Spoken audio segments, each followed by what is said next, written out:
You haven't gotten yours yet? Show a picture of the audience and the cameraman. All right. And it's ready, show. Automated external defibrillators are used on patients that are in sudden cardiac arrest. In order to use an AED on a patient, the patient must be not breathing, have no heartbeat, and in order to use an AED to jumpstart your heart to get it going again. With the AED today, I am going to show you how to hook up the pads while CPR is in progress, clear everybody while the AED is analyzing a heart rhythm, and making sure that everybody is clear while a shock is delivered. Here are some facts about the AED itself. According to the American Heart Association, when an AED is used early, the patient survival rate is about 49%. Also, it is a fact that with every minute that is delayed in delivering a shock, the survival rate drops by 10%. When you take a CPR class, you are taught how to use and operate an AED. AEDs today are in schools, places in the community, and in clinics. The size of an AED is about the size of a laptop computer. AEDs that are in the community, in clinics, in schools, should be updated and serviced at least monthly. AEDs that are in the ambulance should be updated and serviced about daily. The 2 years that I've been on the ambulance, I've only had to use the AED 3 times.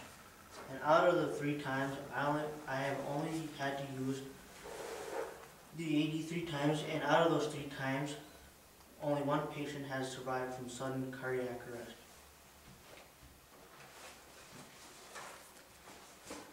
This AED is one of several types of AEDs that are out there, and there are different other types of AEDs that are out there on the market today. But the thing is that they all pretty much work the same. So first what I'm going to do is open up the AED. And then I'm going to turn it on.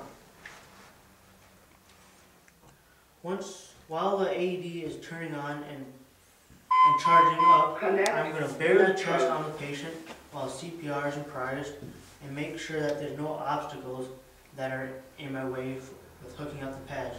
And with obstacles, I mean if the chest is wet, or like on a male, if the chest is really hairy. So in those instances, if the patient's chest is wet, then you would take something that's dry like a towel and then wipe it off to make it dry. And if the male has a hairy chest, then you would take a razor from the AED itself and actually shave the patient's chest off in order to get the patient's chest so the pads can be put on quite easily. Now, each packet of pads are in different packs like this, but they all are hooked up pretty much the same way.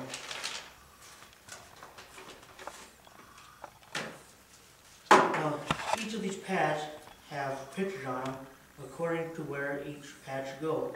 For instance, this pad says it should go on the chest, and this pad says that it should go on the ribs.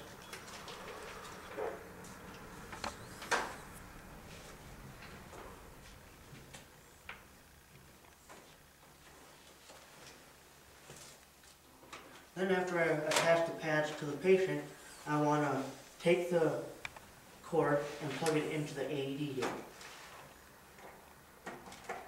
Not all AEDs are like this. There are some AEDs that are actually hooked up to the AED already, so all I would have to do then is hook the pads up to the patient itself.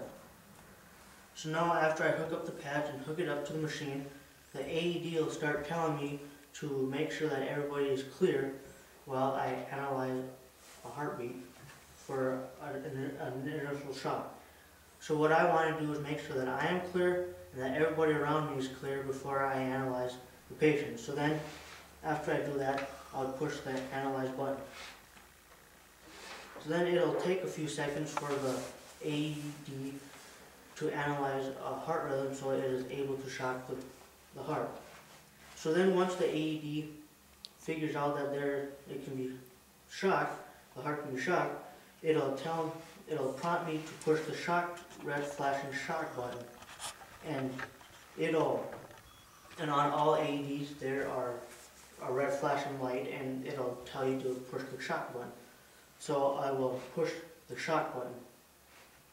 And what the shock does, it gives an electrical current to the heart and jump starts it like a car with a dead battery. So then after the shock is delivered, the AED will prompt me into continuing CPR on the patient. Now, according to the American Heart Association, we are supposed to start continuous CPR right after the AED has been used.